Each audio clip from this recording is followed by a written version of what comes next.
Welcome back to Empowering Small Business. I'm Dave Kauffman along with co-host Albert Grzybowski. Today I'm joined by Mr. Clinton E. Day, entrepreneur, adjunct professor, also USPA registered journalist. Welcome back to the show, Clinton. Thank you. So we're going to talk about lessons learned from 3 startups. What is the lessons learned? Well, there's too many to discuss here, so I can only touch on a couple, but I was basically in the commercial insurance industry, which was property and casualty, 1 agency in Jacksonville and 2 in Metro Atlanta, and you learn by doing. Right. I mean, it's just quite an experience. And the first slide I show my students in entrepreneurship is the roller coaster slide, where you show the car going up, they're feeling great, they got their money, they're open for business, and then they lose their first proposal and they shoot down to the bottom of the valley. Yeah. And it's a bit of that ride in entrepreneurship, but I always tell them that if you just stick with it long enough, it can be hugely rewarding. Right. Satisfactorily and monetarily. Well, So, Darren Hardy wrote a book called The Entrepreneur Roller Coaster, I think is what the title of it, and it has a picture of a roller coaster on it. It's a really good read. I think that's the title of it, but I encourage our listeners to go get that. yeah, and I always say you're going to work 24/7 your first couple of years, but you know, if you manage it right, your growth can you can get some help and it'll lighten up. You just have to pay the price at the beginning. But my 3 startups were really worth it, and yeah, all of them were different. And I wrote a book, which of course you know about, called Set Your Own Salary, which is available at Amazon, and it details a lot of the lessons I learned. But some of the more interesting ones were I didn't delegate well. Yes. I was a horrible delegator. Right. I thought that they were going to steal my accounts if I had someone else handle them. Wrong. When I finally sold to a large agency with my biggest one in the 1990s, it turned out that I gave 1/3 of my accounts to one lieutenant and 1/3 to another, and we never lost a thing. They handled it just as well as I did. Wow, imagine that. But the people knew I was there, and you know, if they needed me. So that was one of my biggest regrets. It would have been a lot less stressful if I had done that. And then you want to come up with some sort of an advantage. We call it a competitive advantage in entrepreneurship, but you've got to differentiate yourself from your competition. How do you do that? Well, you know, there's a couple of new methods that I really love to get into, but for years and years and years, we taught entrepreneurship using the traditional business plan, which is 7 sections, a lot of financial pro forma, and a lot of what they call secondary research at the library. Of course, now it's the internet. Right. But the Silicon Valley techs have come up with a much better way. It's just crossing the world. It's a global phenomenon like crazy, and it's called the lean startup. Yes. Lean meaning you don't put a lot of money out, you don't take a lot of risk till you know you got something worthwhile. And the way you do that is you use what Steve Blank, the guru out in Silicon Valley, calls customer development methodology. You take a 1-page canvas, you don't need 15 pages, it's called the Business Model Canvas. And my buddy Richard Randolph, who teaches at State College with me, he's giving a class at 10 o'clock today at the Community Center in Myrtle in 301 on Business Model Canvas. Yeah, Richard actually came and spoke to one of our Edge groups. Excellent. Yeah. Anyway, he's very good at the BMC, and it's a 1-page canvas with 9 sections developed by a consultant in Switzerland, but Steve Blank adapted it. And you just fill those 9 blocks out as you talk to the customer. And you don't do it once. You talk to them once, you come back and work, you talk to them twice, as many as 100 times out at UC Berkeley in a class. So how can our listeners get one of these lean business canvas models? It is as easy as Googling Business Model Canvas, or even click images, and you'll get several versions of it. So I want to go back to what you said earlier, and then we'll come back to this a little bit, about delegating, that you were a horrible delegator. How did you learn to become a great delegator? Well, I'm not sure I ever did. Okay. But by selling out and seeing how Right. effective it could be. Yeah. Delegation also requires good people. Right. And one of the things we preach in the academic side of it is teams. Everything is teams in entrepreneurship. Right. And that's why the veterans, which maybe I'll have time to talk about, make such good entrepreneurs. They're used to teamwork. Right. And they're good members. All for one, one for all. And out in California, there's a great business called IDEO, founded by a guy named Kelly who worked with Steve Jobs. And what they do is they put together these 5-man teams. One guy is an engineer, one guy's an accountant, one guy's a marketer. They're all different talents, but together they have this synergy to just make a dynamic problem solvable. And that's essentially what the teams do in the classroom with entrepreneurship, using the business model canvas. Right, It right. sounds a little like what you do with the disc model. That's right. In that you take the different not personalities, but work traits. Right, And you build a team, because if you had a team of all engineers, what's going to get accomplished? Yeah. right. Those Yeah, soft All skills. marketing guys Right. would be coming up with the plans at the bar Yeah. on a wet napkin. right. There'd be no implementation of that plan. Right. Now, I saw the Fox movie studio underwritten when I was in the insurance business on a wet napkin, and it burned to the ground the next week. Wow. And the only formal document was a napkin from a bar in San Francisco called Breen's Steakhouse. Anyway, Wow. It worked? Be Did that it as it work? may. Did it work? Oh yeah, they paid Wow. millions of dollars. Oh my God. Wow. But the favorite story for me, and everybody knows it, is Uber, the Yes. rideshare business. Uber is such a great example of the lean startup, and they essentially used that to get it going. They had to talk to the people who ride. They had taxi cabs and they had lease cars. But what the problem was, they didn't know what the people that wanted to get more rides needed. And by talking to them, they discovered a whole new world of customer. And Uber is worldwide now. Yeah. I just got back from Portland, where I attended the Venture Well conference, which is the engineering side of entrepreneurship. And I used Uber all over the city. It's incredible. They're there within Oh, yeah. 3 minutes. Yeah, yeah, it's amazing. I call it a monopoly. What did I say? It's a monopoly buster. Traditionally, we had all the taxi companies, and I used to own a taxi company. I sold them right as Uber was coming into Sarasota. Good I'm so decision. glad, yeah. And but yeah, I mean, they changed the whole society of travel. That's the power of the lean startup and entrepreneurship. It's just it can be world changing. And you know, my entrepreneurship 6-page guide, which people can get And I have it But- here in the studio. going to my website, which is clintoneday.com. It is actually more popular in Latin America than it is in the U.S. And the reason is entrepreneurship in Latin America has skyrocketed. Right. Underdeveloped countries have realized what they can do using this Right. tool. And so people like Brazil, Uruguay, China. China, It's oh my huge. God, we got to get this They in Mandarin. love this stuff in China. Anyone out there is a Chinese translator, please call me after the show. But I'm just saying it's a worldwide phenomenon. And a lot of governments, like Nigeria, for some reason, is very big in entrepreneurship because they're putting government money behind it to Right. build up the economy. Right. Yeah. Let me ask you a question. What I was hearing, and correct me if I'm wrong, This is Bob Donovan, by the way. that you're saying that businesses actually ask the marketplace? Is that what you said? Entrepreneurs. Entrepreneurs are asking the marketplace. Imagine that. I mean, do you know what they could do to corporate America? I sat in so many darn meetings, Look. planning meetings, and we came up with, we pontificated. There's so much to touch on. That's called intrapreneurship. Right. And it's skyrocketing. I think it was incest, actually, in our marketing department. But the Coca-Cola company in Atlanta has just hired a vice president for entrepreneurship. Now, why would a worldwide company like that do it? He goes out and he meets with the teams in the various branches and offices and helps solve problems and create products. Wouldn't that be great if they had that type of thinking before they came out with the new Coke? Yeah, good point. It Absolutely. probably would have never Yeah. happened. Right. Isn't that an The, interesting the, example? the amazing thing is that because of social media and the real-time feedback that you get, in the old days, the marketing and the PR firms would spend hundreds of millions of dollars getting that feedback, which today is not even pennies on the dollar. So it makes what you're talking about viable today, whereas before it really was too cost prohibitive. And they relied upon advertising firms and focus groups Right. that didn't really deliver. When you go talk to the That's right. prospective customer, one of the first things you can learn is, hey, we're talking to the wrong customer. You know, and you need to Right. sort of iterate. Or there's two things that happen in Lean Startup. If you just sort of adjust your concept and tweak it, that's called iteration. But if you do a 180-degree turn and come out with a new idea, a new product, that's called a pivot.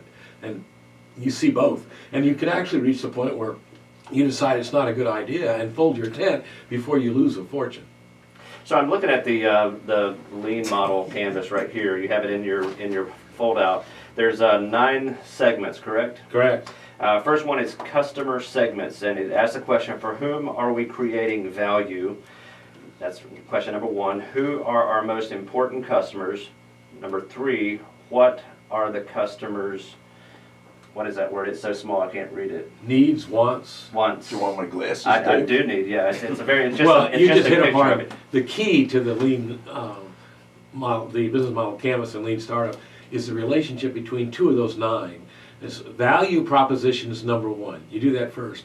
Then the one you just mentioned, customer segments number 2. And the relationship between the two, we spend hours on in class. That's called the product market fit. You have to get that relationship right before you go any further. Right. Because if you don't have a good value to offer a specific segment, you don't have something that's going to work. This, you could use this to prepare to go on to Shark Tank. I could. Absolutely. I mean, I love that show. We watched it last night. There was a 2 gentlemen that came in with they call it Vengo. It's a vendor machine that is just a small box, and it was so all over the place. They actually did get a deal. Really? But I was totally amazed that they did that, because I was like, I still don't know what they're doing, and it was very complicated. But the business model canvas will help you organize your business, and it's taking the place of what we call a traditional business model. It has. Because, and the reason this is so relevant is that a business model, traditional business model, I mean, we're moving so fast as a society, and it's changing so much that it really isn't relevant to have a business plan like as we know it. And the thing that just astounds me, the reason I wrote the study guide is there was none. Right. And I used them all through graduate school, to cram, Right. so to speak. But the same thing's true of Lean Startup. I mean, all the textbooks were written by these highfalutin professors. None of them deal with Lean Startup in any detail. One just mentions it in a little box under feasibility analysis. So there's a crying need for a book that just tells people what it means and how it develops. And I just happen to be writing one that's in the publishers right now. So we're talking with Clinton E. Day, and when we come back, we're going to get back into lessons learned from 3 startups. Stay tuned. Don't go anywhere. Welcome back to Empowering Small Business. I'm Dave Kauffman, along with my co-host, Mr. Albert Grzybowski. Always glad to be here. Great to have you. Listeners, thank you so much for spending your Saturday morning with us. And we have Mr. Bob Donovan from Donovan and Rubin, and also we're speaking with Clinton E. Day, entrepreneurship adjunct professor, speaking about lessons learned from 3 startups. Go. I just want to cover a couple more and then talk about some current events in the field. But one of them I've already touched on, which is hire as good a people as you can possibly find. Yes. That was part of my delegation weakness. You always want someone to come to work for you that's better than you are. If you're the smartest person in the room, you're in the wrong room. Very good.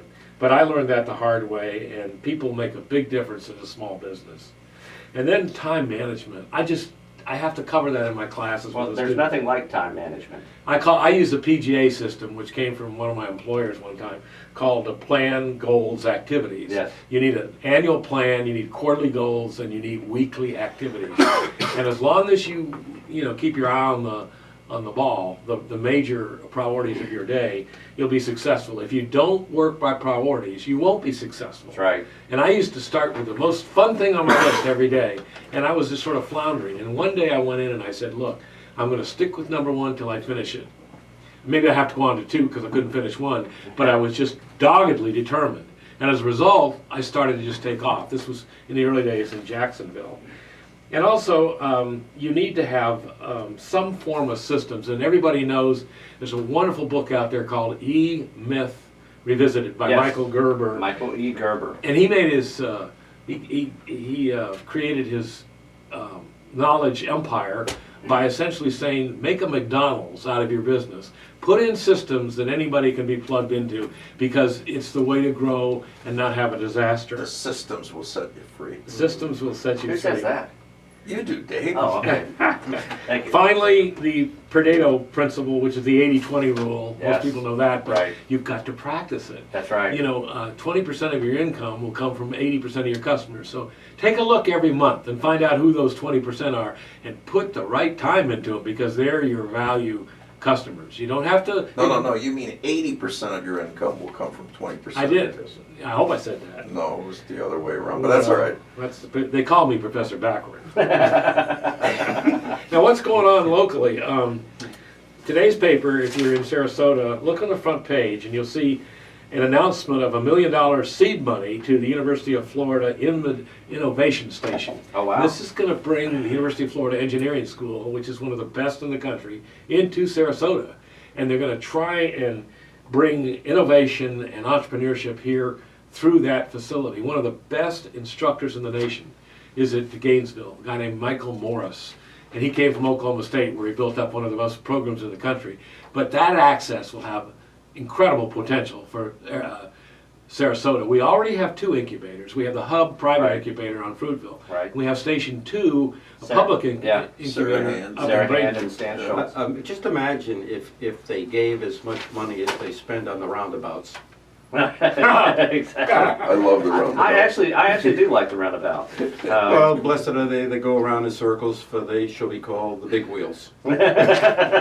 So this is that USF or is that University of Florida? University of Florida, Gainesville. So that means in the Sarasota area, we've got Ringling, which is an awesome school, and we've got New College, awesome school, and USF, Well, they're- and UF. UF's going to initially do their Holy deal cow. with my school, the State College of Florida. They have an agreement that they've just announced where they'll use the first 2 years of engineering study at State College of Florida to get the thing kicked off. But they have growth plans. Wow. And that will connect Florida down here.